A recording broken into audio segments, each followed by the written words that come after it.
Okay, so as we mentioned, we have plenty of people on the ground here at the scene, including you can see right now our Karen Scullin.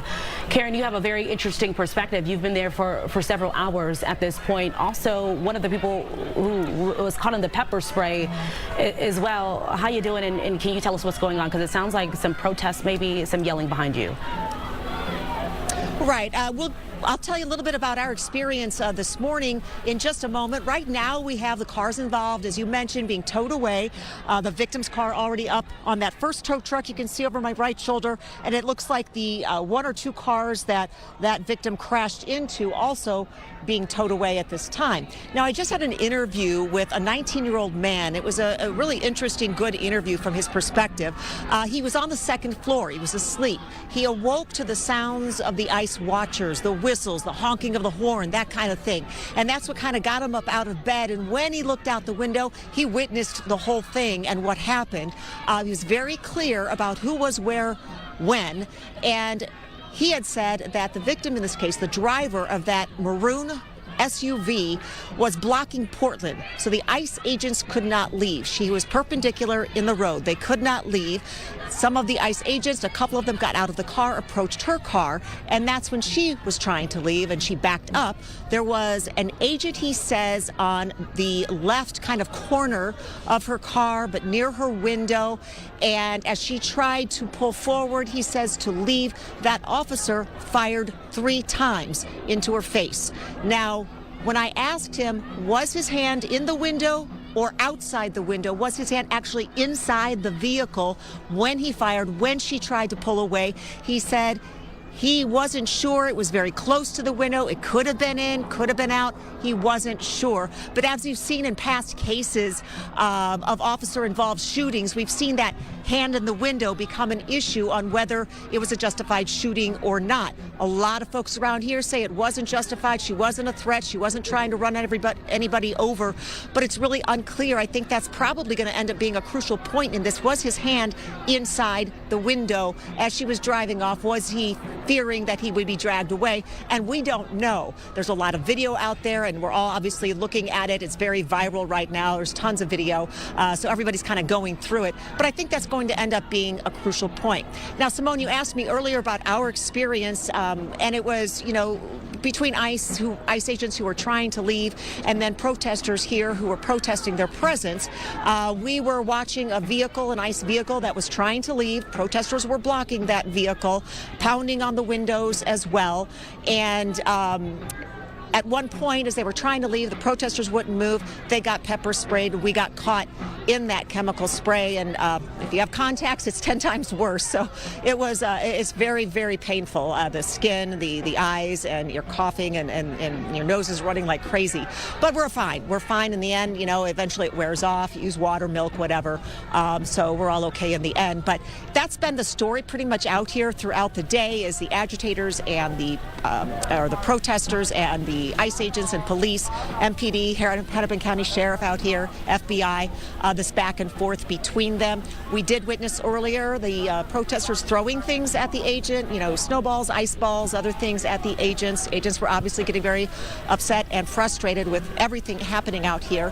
But back here to these cars that are being towed away, I can't help but wonder if when they are towed away, if the police pack up and leave, because I believe they were here protecting the scene, protecting the cars, because obviously it's evidence in the shooting. And so I wonder if when the cars leave, if police leave, and then maybe this comes to an ending here at 34th and Portland. But that's pretty much the situation up here. I think I read there was a vigil here at 5 o'clock that's being organized. Still a lot of folks out here as well, kind of watching what's happening, watching the police, watching law enforcement, and still shouting, screaming, a lot of obscenities. Obviously very upset about the shooting this morning. Yeah, Karen, I was wondering actually if the camera can move. What was Amy? Thanks for being with us. If the camera can kind of move a little bit, I don't know if we're able to see anything behind you, or we hear a lot of voices, but I'm curious exactly, where they're coming from. Oh, Melissa, we'll swing the camera. Thank you, Melissa. Yes, they're away from the cars being towed away, and that's where most of the gathering is. You can see there at 34th and Portland. Still have a lot of protesters here, a lot of people shouting, megaphones, loud sounds. People, I see somebody, I think, standing on a car or something, shooting maybe pictures. But this has been pretty much the story all day long. Obviously, a lot of media here as well. ICE agents moved out quite some time ago. I think they had a little difficulty getting out of here. Even Councilmember Wansley, City Council Member Wansley with Minneapolis, she was out here earlier saying, yeah, we don't want ICE here, we don't like ICE, but we need to let them leave because they're making the situation worse. So ICE was trying to get out of there, but they did have a very difficult time with people blocking their way out of the situation. And now, I believe Leon, who is on the other side possibly of where you are, Karen, he mentioned possibly some people out there. Also, you mentioned snowballs and things like that were being, targeted toward ICE agents earlier. Is that also, have you seen that too? I think he said he mentioned something about some people in the community also targeting, some of these MPD officers, sheriff's officials as well. At this very moment, I don't see any of that. I can tell you I saw a lot of it earlier. Yeah. Right before we got sprayed, there was a lot of throwing things at ICE agents, and there was, I believe it was a woman pounding hard on the window of an ICE vehicle and eventually punched a hole in that vehicle. So there was definitely a lot of agitation going on, and then the ICE agents were obviously getting upset as they couldn't leave the scene, and they were outnumbered, of course, but at this point, I don't see anyone throwing anything at this point, just a lot of shouting for the most part. Yeah.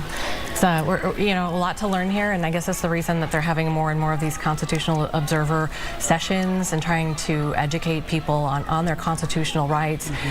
Clearly, just by law, we know that you're not supposed to impede the progress of these ICE agents. There are things that you just can't do according to law, whether you agree with them or not. And then, of course, when you see things happen, you may be seeing something, but not seeing it through the eyes of like a law enforcement officer. So it's really hard for us to sort of narrate these things, and which is why we're trying not to do too much of that and just really show you what's going on. But right now, as Karen said, it looks like there's still a fair amount of people, although nothing near what it was a few hours ago, sort of in that 10 to 11 to 11:30-ish time frame, if things really started to get tense. And we know with some of these observers too that you mentioned, they're going through these trainings about how to document some of what's going on, also how to write, use some of this language, and also how to use their phones as well.